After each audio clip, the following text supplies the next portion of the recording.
கர்த்தருடைய நாமம் மகிமைப்படுவதாக. அன்பானவர்களே, இன்றைய வார்த்தைக்கு உங்களை அன்புடன் வரவேற்கிறேன். இன்றைய தியானத்துக்காக யாக்கோபு எழுதின நிருபம் 1வது அதிகாரம் 8வது வசனத்தை வாசிக்க கேட்போம். இருமனம் உள்ளவன் தன் வழிகளில் எல்லாம் நிலையற்றவனாயிருக்கிறான். வாழ்க்கையில் ஒரு உறுதிப்பாடு இல்லாத அல்லது ஒரு ஸ்திரத்தன்மையற்ற நிலையில் இருக்கிறவர்களை குறித்து அவர்களும் வருத்தப்படுவதுண்டு, அவர்களோடு சம்பந்தப்பட்டவர்களும் வருத்தப்படுவதுண்டு.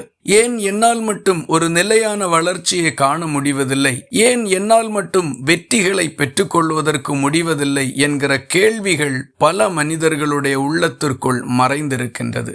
அவ்வப்போது இது குறித்த எண்ணங்கள் அவர்களுக்கு மிகுந்த கவலைகளையும் வருத்தங்களையும் கொடுக்கின்றது. இந்த வசனம் நமக்கு இதற்கு ஒரு பதில் சொல்லுகின்றது.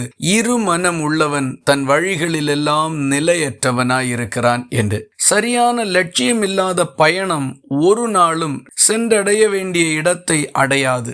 உறுதியான தீர்மானம் இல்லாத மனுஷனுடைய காரியங்களும் இதுபோல முழுமை அடையாமல் போய்விடும். ஒரு காரியத்தை குறித்து அதற்கு போகலாமா வேண்டாமா, செய்யலாமா செய்ய வேண்டாமா, இப்படிப்பட்ட குழப்பமான மனநிலையில் ஒருவன் இருக்கும் பொழுது அவனுடைய கைக்கு எட்டுன காரியம் கூட வாய்க்கு எட்டாமல் போய்விடும். நமக்கு தேவையெல்லாம் உறுதியான நிலைப்பாடு. குழப்பங்களையும் ஸ்திரத்தன்மையற்ற மனநிலையையும் நம்முடைய உள்ளத்திலிருந்து விலக்கி விடுவோம். நன்கு யோசித்து ஒரு நல்ல முடிவுக்கு வந்து என்ன சம்பவித்தாலும் அந்த முடிவை விட்டு விலகாமல் உறுதியோடு இருப்போம். பிற மனிதர்கள் சொல்லக்கூடிய ஆலோசனைகளை ஏற்றுக்கொள்வோம். ஆராய்ந்து பார்த்து அதில் சிறந்த ஒன்றை மட்டும் தேர்வு செய்து அதை லட்சியமாக கொண்டு முன்னேறி செல்லுவோம். நம்முடைய காரியங்கள் நிச்சயமாய் சிறப்பானதாகவும் நல்ல வெற்றியையும் அடையும். உறுதியான தீர்மானத்தோடும் முடிவோடும் முன்னேறுவோம். வாழ்க்கையில் சிறந்திருப்போம்.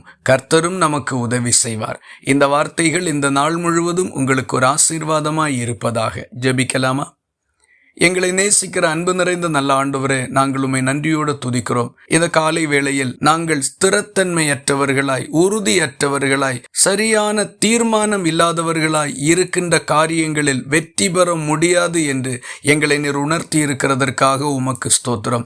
பல நேரங்களிலும் இந்த மனநிலைதான் எங்கள் தோல்விக்கு காரணம் என்றும் நீர் உணர்த்தி இருக்கின்றீர். மனத்தெளிவையும் நல்ல தீர்மானம் எடுக்கக்கூடிய பக்குவத்தையும் எங்களுக்கு தாரும். ஜெபத்தை கேட்டதற்காக ஸ்தோத்திரம். இயேசு கிறிஸ்து மூலம் வேண்டிக் கொள்கிறோம் எங்கள் அன்புள்ள நல்ல பிதாவே. ஆமேன். கர்த்தர் தாமே உங்களை ஆசீர்வதிப்பாராக.